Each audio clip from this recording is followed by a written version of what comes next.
네, 오늘 함께 볼 하이델베르크 교리문답은요, 124문입니다. 화면 한 번만 띄워주세요. 그리고 세 번째 간구입니다. 저희가 지난주에는 하나님 나라가 임하시오며, 그리고 그 전주에는 당신의 이름이 거룩히 여김을 받으시오며를 배웠었습니다. 오늘 우리 셋째 간구를 함께 읽어볼까요? 시작! 뜻이 하늘에서 이룬 것 같이 땅에서도 이루어지이다. 이러한 간구입니다. 우리와 모든 사람들이 자기 자신의 뜻을 버리고 유일하게 선하신 주님의 뜻에 불평 없이 순종하게 하옵소서. 그리하여 각 사람이 자신의 직분과 소명을 하늘의 천사들처럼 즐거이 그리고 충성스럽게 수행하게 하옵소서. 네, 함께 읽을 말씀은 로마서 12장 1절에서 2절입니다. 로마서 12장 1절에서 2절. 네, 성경을 같이 찾아봐 주시면 좋겠습니다. 성경책이 있으신 분들은 빨간색 칸으로 가시면 됩니다. 롬이라고 쓰여 있어요. 네, 로마서 12장 1절에서 2절입니다. 같이 한 목소리로 읽어볼게요. 시작. 그러므로 형제들아, 내가 하나님의 모든 자비하심으로 너희를 권하노니 너희 몸을 하나님이 기뻐하시는 거룩한 산 제물로 드리라. 이는 너희가 드릴 영적 예배니라. 너희는 이 세대를 본받지 말고 오직 마음을 새롭게 함으로 변화를 받아 하나님의 선하시고 기뻐하시고 온전하신 뜻이 무엇인지 분별하도록 하라. 아멘. 네, 우리는 하나님의 에코가 굉장히 강한데 조금만 줄여주시겠어요? 네, 우리는 그 하나님의 뜻을 굉장히 알고 싶어 하는 사람들이에요. 그래서 이 자리에 오신 것도 우리가 지금 처해진 상황에서 하나님의 뜻이 무엇인지 물어보려고 오신 분들이 많을 것 같습니다. 아닐 수도 있겠지만 네, 어느 진로를 택해야 되고 어디로 직장을 가야 되고 내가 누구를 만나서 어떤 이와 연애하고 결혼을 하며 나에게 벌어진 이 상황을 어떻게 해석을 해야 되는지 우리는 끊임없이 하나님의 뜻을 물어요. 그리고 내가 하나님의 말씀을 따르려면 어떻게 삶을 살아야 하는지, 정말 하나님께 순종하고 싶은데 구체적으로 내가 어떻게 해야 하는지 하나님께 당신의 뜻을 묻기도 합니다.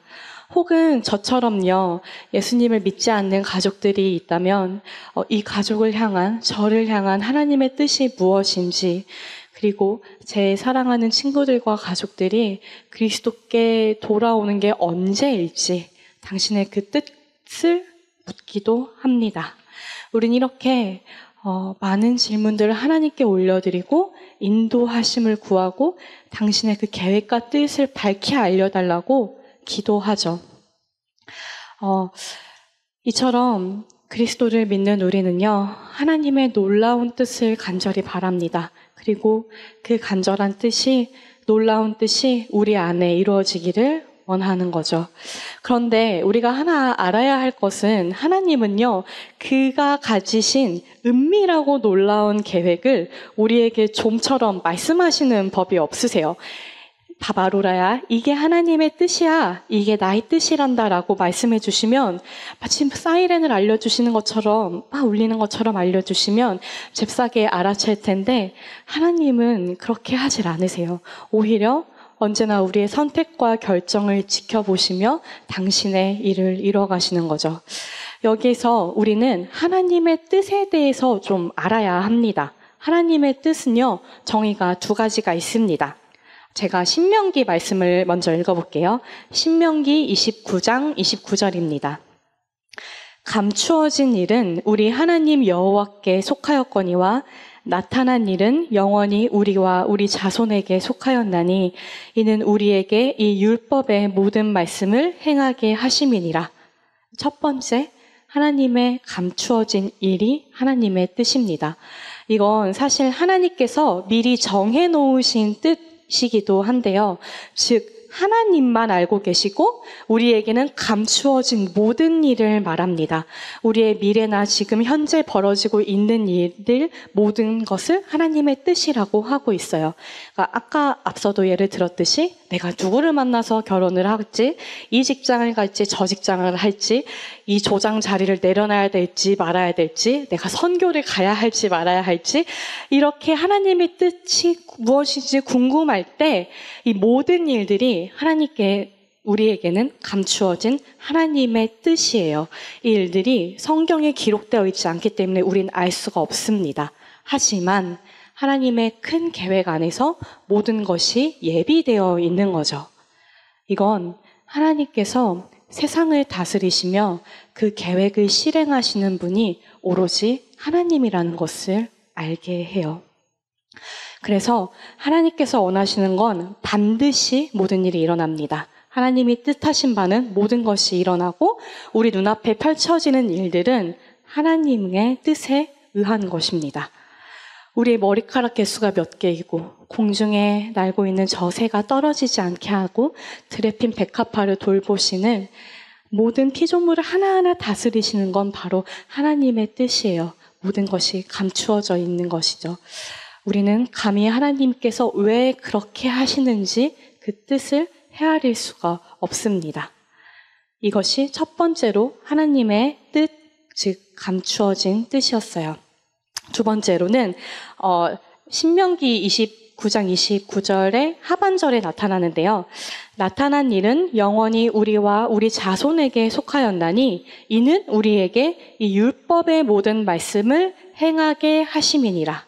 이 나타난 일은요, 성경을 통해서 하나님께서 선명하게 보이시는 뜻을 말합니다. 성경을 통해서 우리에게 선명하게 나타내 보이시는 뜻이요. 그리고 하나님께서 우리에게 명령하신 삶의 방식입니다. 하나님께서는요, 우리가 이 나타나신 뜻, 하나님의 나타난 뜻을 따라서 살기를 바라세요. 그리고 이 뜻 안에서 걷는 우리의 삶은 세상과는 정반대의 삶을 살게 됩니다. 그리고 오늘 하이델베르크 교리 문답이 말하는 뜻이 하늘에서 이룬 것 같이 땅에서도 이루어지리이다 라는 이 뜻이 바로 이 나타난 뜻, 하나님이 바라시는 뜻을 의미합니다. 아니 근데 그 하나님의 뜻이라면 첫 번째 들었던 것처럼 하나님의 그 주권대로 다 이루어지는 거 아닌가요? 왜 우리가 굳이 하나님의 뜻이 이루어지게 해달라고 기도해야 하는 걸까요? 놀랍게도 이 두 번째 뜻, 하나님께서 나타나신 뜻이요. 이 뜻은요, 사람들에 의해 거부되고 무시될 수 있기 때문입니다. 사람들은 성경에 드러난 하나님의 말씀, 명령을 따르지 않습니다. 내 이웃을 내 몸과 같이 사랑하라는 예수님의 명령을 따르지 않는 우리 모습만 봐도 그렇죠.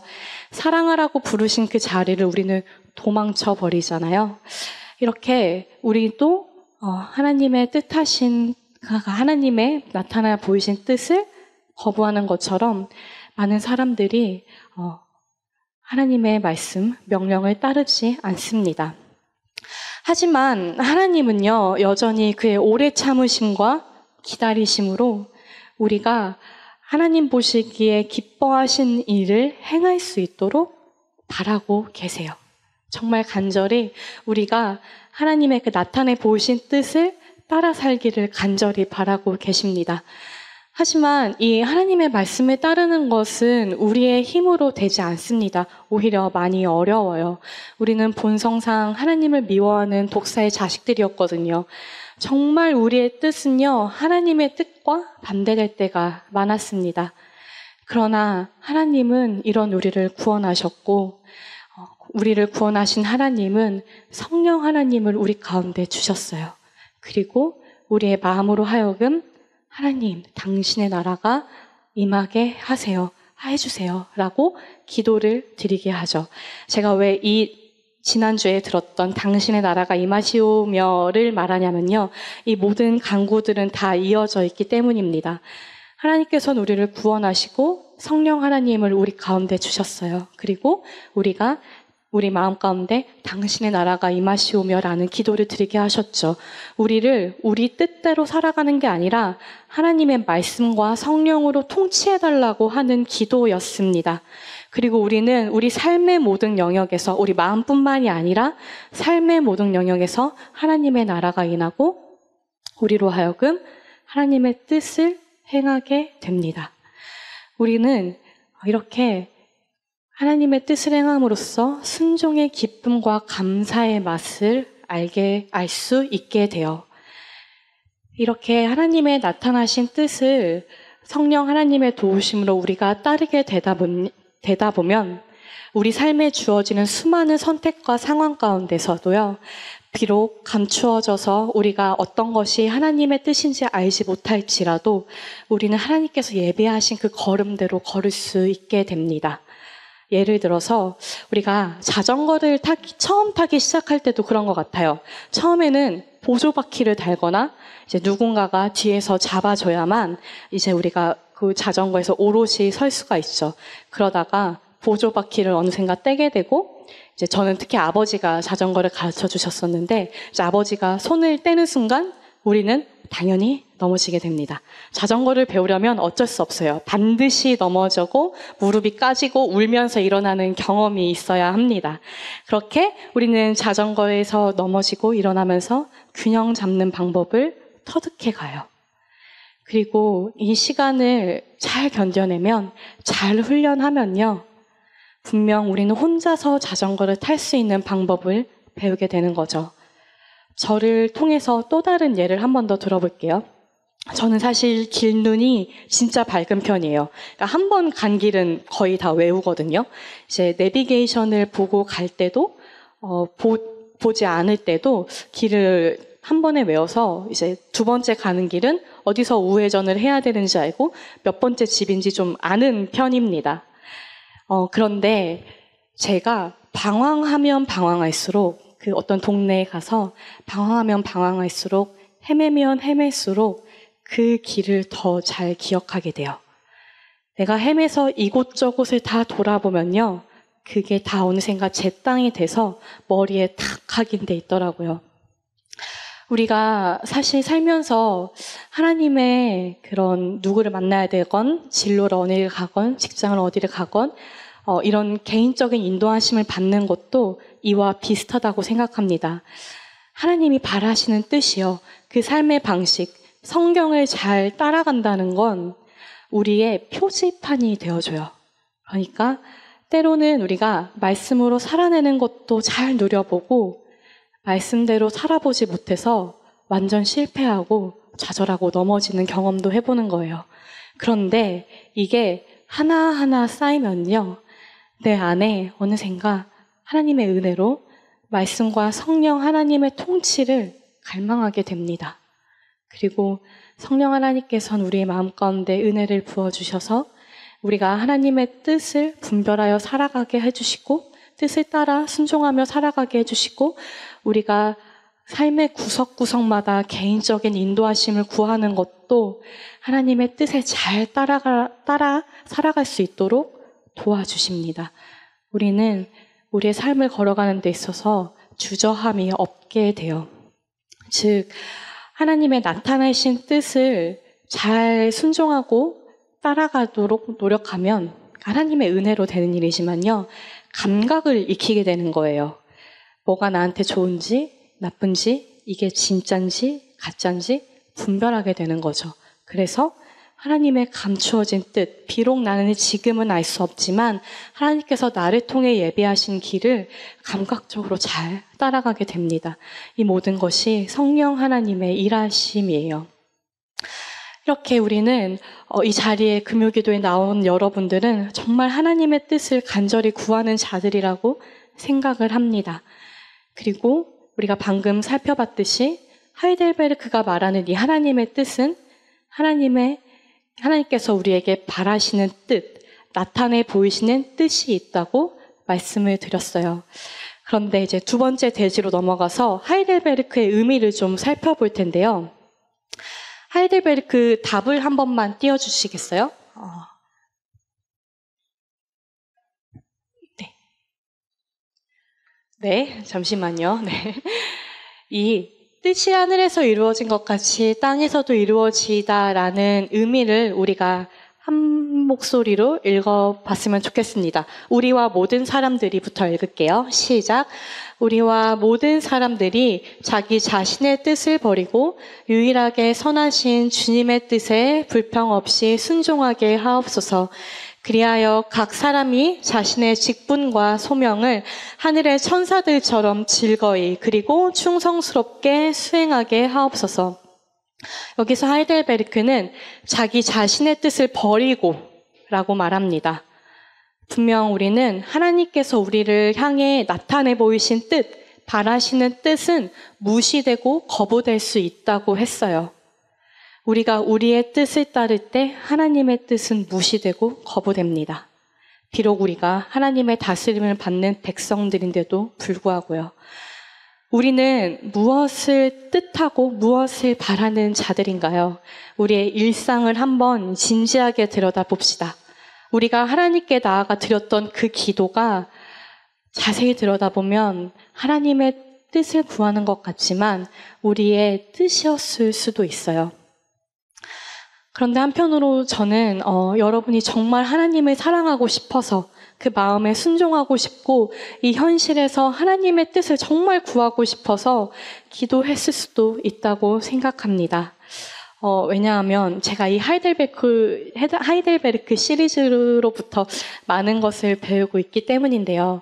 우리가 지난번에 하늘에 계신 우리 아버지여를 처음으로 배웠고 그 다음에 이름이 거룩히 여김을 받으시오며 나라가 임하옵시며 그리고 오늘 뜻이 하늘에서 이룬 것 같이 땅에서도 이루어지이다 라는 걸 배우고 있는데요. 제가 기도가 턱 막혀 있는데 누군가 이제 저에게 기도를 부탁할 때가 있어요.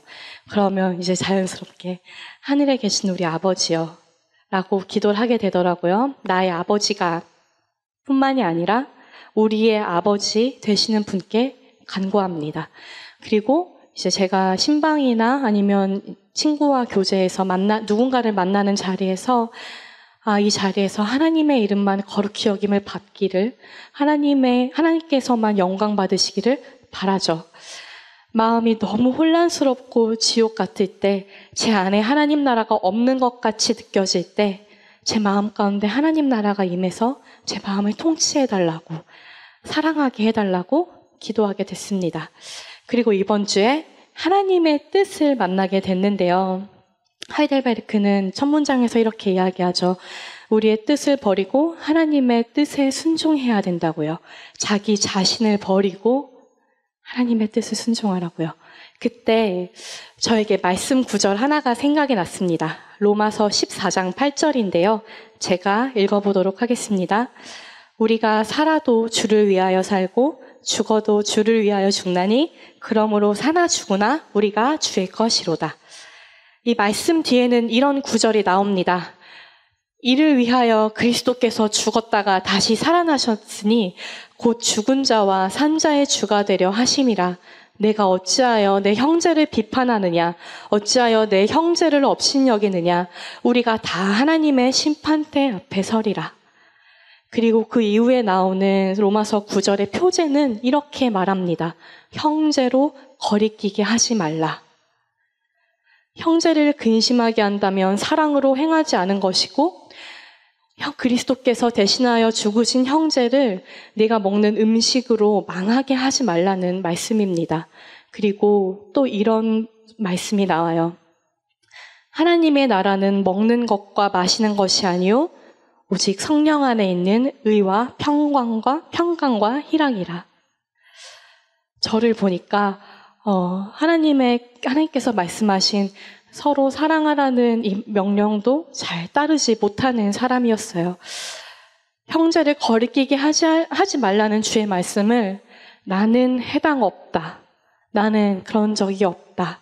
라고 외면하기도 했던 거죠. 마음속으로는 깊이 알고 있었어요.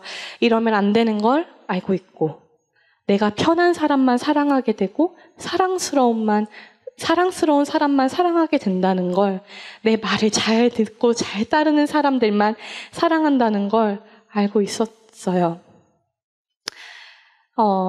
이렇게 저는 제 깊은 죄성을 바라보면서 예수님께서 하신 말씀이 다시 한번 떠올랐습니다. 누구든지 나를 따라오려거든 자기를 부인하고 자기 십자가를 지고 나를 따를 것이니라. 예수님은 저를 그리고 여러분을 예수님 것으로 삼으시기 위해서 우리를 위해서 십자가에서 죽으시고 모든 죄를 끌어안으시고 용서하시고 사랑하셨는데 우리에게 그 하나님의 나라와 그 의와 평강과 희락을 선물하기 위해 모든 것을 다 주셨는데 저는 제 입술로 내가 주의 것이니 주를 위해 모든 것을 하겠습니다라고 말하면서도 제 마음이 그렇지 못하다는 것을 발견했습니다. 우리 모두는 나이가 많건 적건 남자건 여자건 내가 예수를 믿은 지 오래됐건 짧게 됐건 내가 살고 그리스도가 죽는 싸움을 계속합니다. 내가 살아요. 내가 원하는 걸 하느냐, 내가 원하는 걸 하지 않느냐로 매일매일 힘겨운 싸움을 하며 살아갑니다. 머리로는 내가 하고자 하는 일이 옳지 않다는 걸 분명히 알아요. 이러면 안 된다는 걸 알면서도 내가 원하는 바를 꼭 쥐고 그리스도가 죽고 내가 사는 삶을 살아가게 됩니다. 저를 찾아오는 많은 지체들 중에서도 제가 이미 그 찾아오는 지체를 반대할 거란 걸 알면서도 이제 오는 허락해 주길 바라는 일말의 희망을 가지고 오시는 이제 분들이 있어요. 그러면 이제 제 마음속에도 가장 깊은 곳에서 이제 싸움이 일어나죠. 이걸 하나님이 원하시는 바를 직설적으로 말을 해줄 거냐? 아니면 이번에는 좀 돌려서 부드럽게 말해줄 거냐? 이처럼 우리는 교역자들을 찾아갈 때라도 내 마음에 내가 원하는 바를 꾹 품고 내가 원하는 답을 바라며 찾아갑니다. 하나님께서는요, 자신의 그 뜻하신 바를 알려주시고 너의 몸을 맡기고 너가 원하는 바를 내려놓고 내가 원하는 바를 살아가렴이라고 우리를 계속해서 초청하시는데 우리가 그걸 싫어하는 거예요. 따라서 우리는 날마다 죽는 것이 필요합니다. 우리의 인간적인 뜻을 내어버리고 우리가 원하는 것보다 하나님이 원하는 것을 따를 수 있는 믿음이 우리에게 너무나도 필요합니다. 왜냐하면요, 하나님의 뜻이 우리가 원하는 것보다 비교할 수 없을 정도로 좋은 것이기 때문이에요. 이걸 우리가 삶에서 자전거를 타든 길을 헤매는 것 같이 경험으로 깨닫지 못한다면, 시도조차 하지 않는다면요, 우리는 절대 우리 손에서 우리가 원하는 바를 놓지 않을 겁니다. 다음으로 하이델베르크 교리분답은 하나님의 뜻은 유일하게 선하다라고 말하고 있어요. 하나님의 뜻은 언제나 옳으며 우리에게 유익하다는 사실이죠. 물론 우리가 기도할 때 이걸 온전히 믿기 어렵다는 걸 제가 작년에 너무 많이 경험해서 알고 있어요. 기도하면서도 하나님께서 내 기도를 안 들어주시면 어떡하지? 나에게 이렇게 중요한 문제인데 혹시라도 잘못되면 어떡하지라는 그 마음이, 불안함이 계속 우리를 찾아옵니다. 우리가 하나님의 뜻을 알고자 하고 그 뜻대로 살고자 하는 마음 가운데에도 우리의 좌절과 실패, 그리고 낭망할까봐 두려워하는 그 마음들이 가득가득해요. 혹은 내가 하나님의 뜻을 몰라서 하나님의 뜻대로 살지 않는다면 고통을 겪게 될까봐 많이 두려워합니다. 혹은 하나님의 말씀대로 살다가 불이익을, 회사에서나 학교에서 친구들 사이에서 불이익을 당하거나 불편함을 겪게 될까봐 많이 두려워해요. 저 역시도 이제 회사를 다닐 때 회식 자리에서 막 회사분들이 술을 권하던 그런 때가 있었어요. 그러면 저도 이제 이거를 마시지 않는 게 한국 그리스도인의 정체성에 맞는 것이라는 걸 알고 이제 거부는 하지만 늘 조롱과 비난, 비웃음을 당해야 했죠. 사실 그런 문제로 저한테 딱히 불이익이나 어떤 승진이 누락되거나 그런 일은 없었지만 계속 불편함이 저를 찾아왔어요. 이렇게 우리는 하나님의 뜻대로 되면 진짜 내 삶에 불편함이 다가오거나 불이익이 다가오거나 아니면 하나님의 뜻을 구했으나 내가 그 뜻대로 알아채지 못한다. 이런 식의 불안함과 걱정이 계속 있죠. 그러나 이런 불안과 두려움들은요, 우리가 하나님을 오해한 결과입니다. 여러분, 하나님은 정말 선하신 분이세요. 하나님이 선하신 분이라면 하나님의 뜻은 반드시 선하고 그가 이루시는 모든 일들 또한 선합니다. 그는 정말로 언제나 우리를 가장 좋은 곳으로, 올바른 곳으로 인도하시는 분이세요. 처럼 우리가 이렇게 될까 저렇게 될까 하는 이런 생각들은요, 우리의 미래를 우리가 예측하고 몰두하게 합니다. 그리고 하나님의 뜻이 내 뜻과 다르면 스스로에게 실망하거나 하나님에게 화내게 되죠. 그리고 미래를 통제하려는 마음이 이전보다 더 커지는 걸 경험할 수 있습니다. 근데 이런 것들은 결코 하나님을 신뢰하는 방법이 아니에요. 우리는 우리의 잘못된 선택들이 어쩌면 하나님의 일하심과 하나님의 영광을 망친다고 두려워하지 않아도 됩니다. 왜냐하면 우리가 아니라 하나님이 미래를 통제하시기 때문이에요. 우리가 미래를 알기 때문에, 미래가 훤하게 보이기 때문에 행하는 자들이 아니라 우리는 믿음으로 행하는 자들입니다. 하나님은 결코 우리를 위태롭게 만드시는 분이 아니세요. 우리는 하나님을 신뢰하고 나아갈 수 있습니다. 우리가 미래를 알기 때문이 아니라 하나님을 믿는 믿음으로, 하나님을 영화롭게 하려는 그 마음으로 우리는 앞으로 나아갈 수 있어요. 우리 그분의 손안에 있는 우리의 미래가 영원히 안전하다는 걸 믿고 하나님을 신뢰했으면 합니다. 하나님은요, 하나님께서 우리에게 바라시는 뜻을 잠깐 살펴보자면, 하나님은 결국 언제나 우리의 마음을 원하시는 분이십니다. 케빈 드영의 책에서 제가 인용한 건데 한번 읽어볼게요.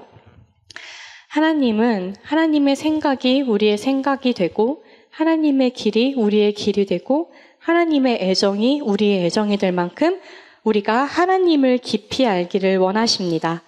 하나님은 우리가 성경을 깊이 들이마셔 우리의 머리와 가슴이 변화되어 하나님이 사랑하는 것을 우리가 사랑하고 하나님이 미워하는 것을 우리가 미워하게 되길 원하십니다. 하나님께서 우리에게 바라시는 뜻은 우리가 하나님의 마음을 알게 되는 것입니다. 로마서 12장 1절에서 2절을 제가 읽어볼게요. 오늘 함께 읽었던 본문입니다.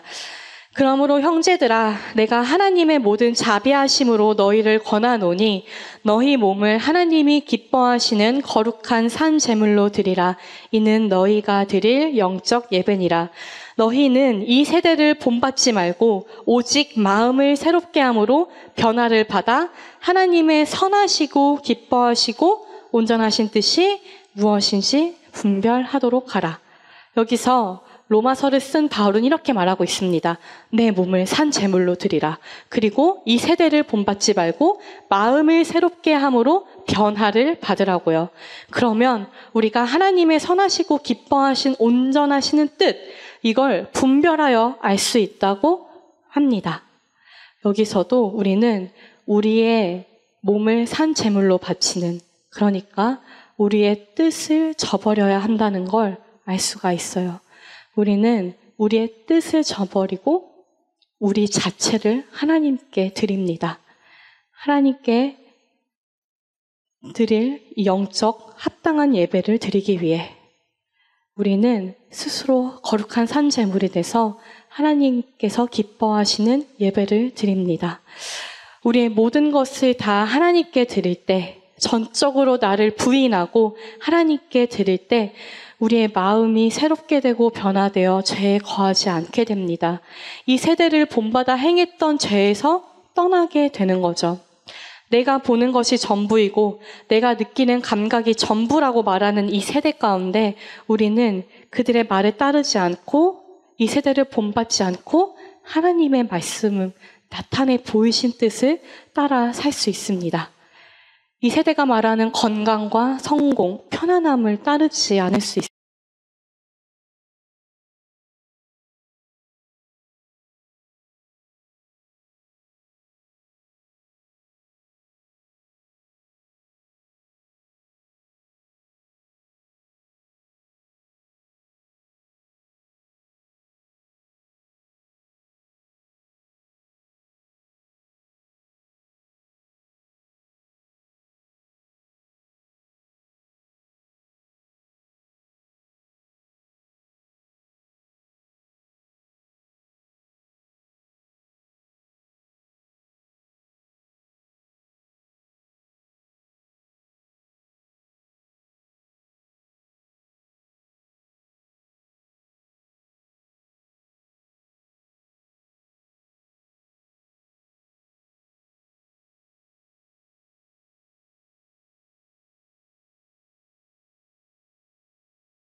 를 선물하기 위해 이 땅에 우리에게 오셨습니다.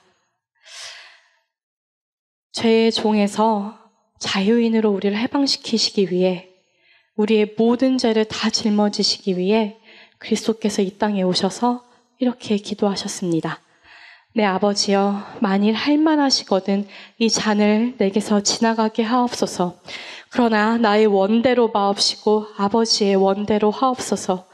내 아버지여, 만일 내가 마시지 않고는 이 잔이 내게서 지나갈 수 없거든 아버지의 원대로 되기를 원하나이다. 예수님은 자신의 뜻을 저버리고 자신의 뜻을 정말 죽이시고 자신이 거룩한 산 제물이 되어 하나님의 말씀에 순종하는 본을 보이셨습니다. 우리에게 이렇게 기도하라고 주기도문을 가르쳐 주신 분이 그 가르친 대로 먼저 기도하셨습니다. 그가 우리에게 하나님 나라, 의와 평강과 희락을 선물하기 위해, 성령 하나님을 선물하기 위해 십자가에서 죽으셨습니다. 절대 우리를 강압적으로, 폭력적으로 대하지 않고 우리의 의지와 선택을 존중하시는 분, 가장 아름답고 영광스럽고 거룩하고 흠이 없는 자녀로 살아가라고 그리스도께서 십자가에서 죽으셨습니다. 그리고 이제 하나님은요, 하나님께서 그리스도, 성자 그 하나님을 바라보시는 것처럼 그 그리스도를 사랑하시는 것처럼 우리를 사랑하십니다.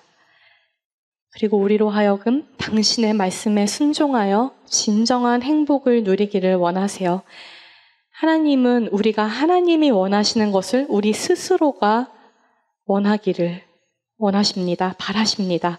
하나님이 사랑하시는 것을 우리 스스로가 사랑하기를 바라세요. 하나님이 미워하시는 것을 우리 스스로가 미워하기를 바라시는 분입니다. 하나님의 말씀에 순종함으로요.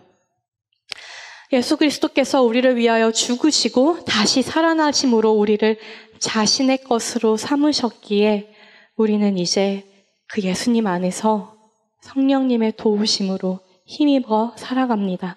여러분, 그 그리스도의 은혜를 사모하며 그 분의 뜻을 따라 살아가지 않으시겠습니까? 우리 같이 내 삶은 주의 것 노래했으면 합니다.